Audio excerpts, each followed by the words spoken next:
So this is a video to help you wire your OEM Toyota FJ Cruiser backup camera into your aftermarket head unit.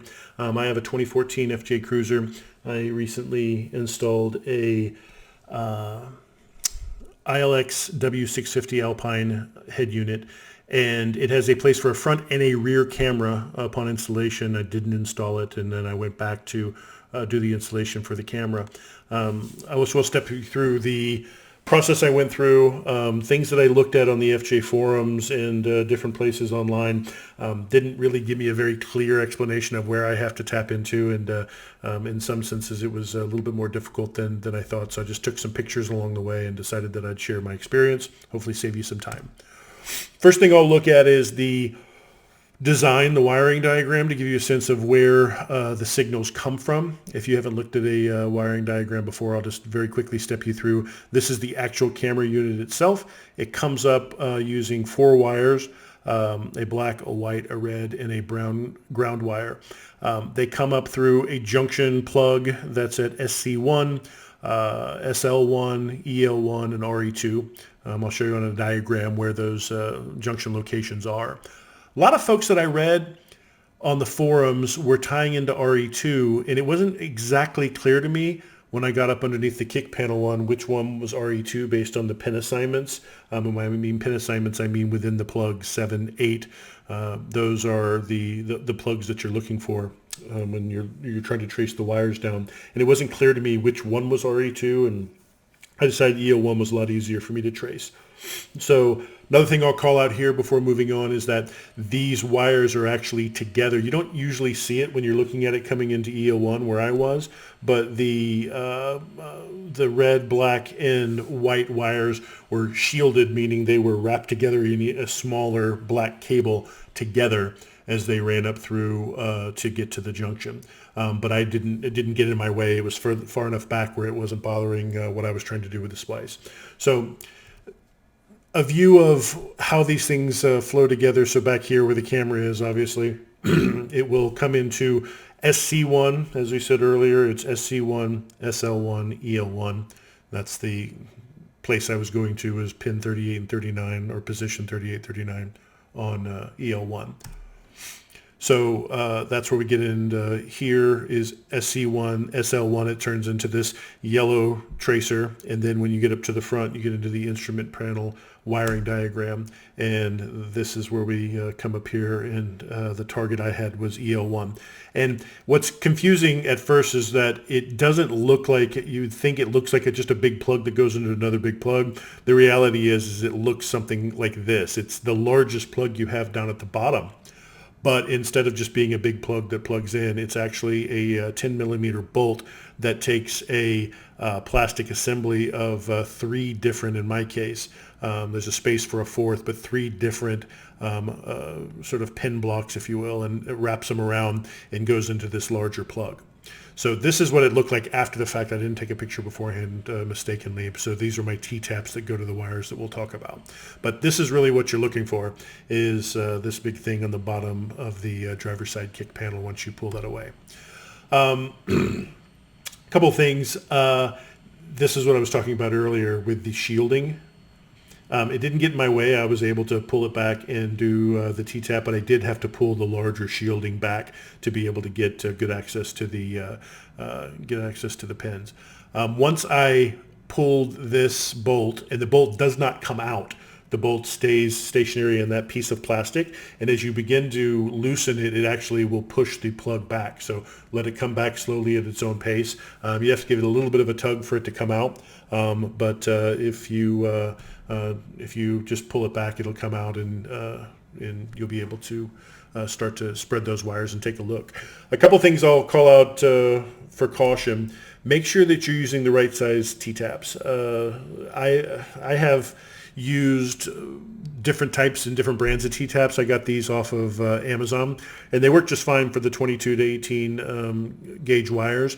The one thing is with these wires, the red and the white, one thing you'll notice is they have silver dots on them, and this is something that didn't come up a lot in the forums. But you'll see silver dots right here, and it's a little bit more visible when I get up a closer shot. But I've read that that means that there's more shielding or possibly more insulation on that wire. So you might need to work it, once you put the T-tap on, just work it as a complete circle around a couple of times to make sure that you're getting a good connection.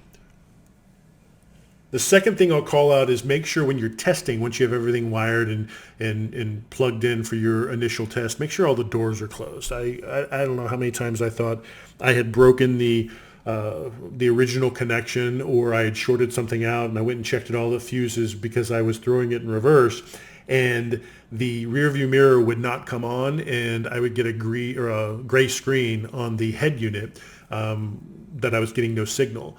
And it was it was frustrating until I realized you have to have all the doors shut. So I had my driver door open while I was throwing it in reverse, and it didn't let me do it. So as soon as all the doors were shut, I put it in reverse.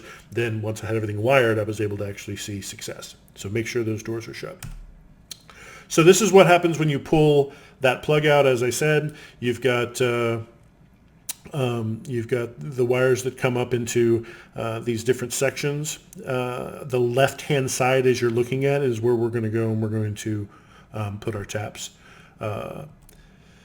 Quick view of the wiring diagram. The pins that we're going after in this particular, and I keep saying pins because I'm used to a pin assignment and dealing with a lot of junction boxes, but the places that we're looking for within this is, and I said earlier that this actually splits up into, you don't actually disassemble it, it stays all together, but you'll have this gray piece on the side and this gray piece, and this piece in the center is white. But we're looking for spot 38 and 39. This is actually looking down into the plug. This is sort of what's already there that you're plugging into at the back. 38 and 39 is the exact mirror of this. So that's what we're going after. This is kind of that same view where 38 and 39 are going to be right here. And then when you turn it around to actually thread it in, that's when you'll see this right here. So it's just the mirror view of that.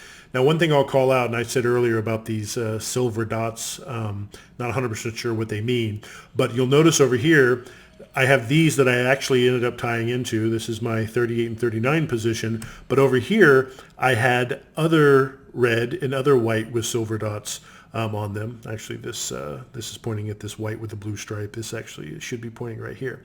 Don't tap into those. It might work, might not. I don't know where those go. I was looking specifically for 38 and 39. So that's where you'll want to tap into.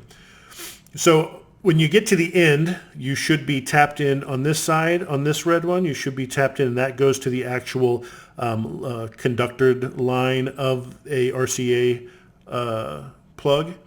The shielded part of the RCA line is what goes to the white. So that's the negative, that's the positive, and then you'll run this to the head unit and plug it in. I originally had used some similar gauge wire, and I had one of those little screw type heads that you put the positive and negative into a RCA head, and for some reason it didn't work. So I went back to using just a standard RCA cable. Your mileage may vary, but that's what happened to me.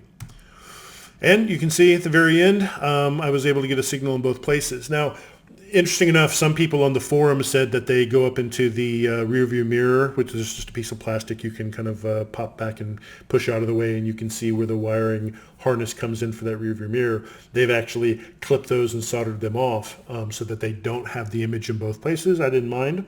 A second thing I'll call out is that once I had it on the bigger screen, I didn't notice it so much on the smaller screen, but once you get it up on the bigger screen, that the tire cover that's over the OEM camera actually was shrouding a good part of the visibility that I had. So I just went back there with some tin snips and tipped it around, or trimmed it away so I could actually see a little bit better. I could have maybe trimmed a little bit more. You can still see there's a little bit of an overhang over that camera.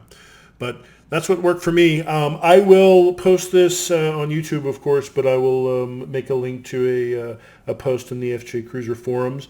I'll add the wiring diagram into that. I think there's plenty of them out there that show a variety of different things for different model years. This one's for the 2014, so I'll put it out there so you can take a look and you can see it. And that's it. Hopefully you are able to jump into this and do it rather quickly, and you get the results you're looking for.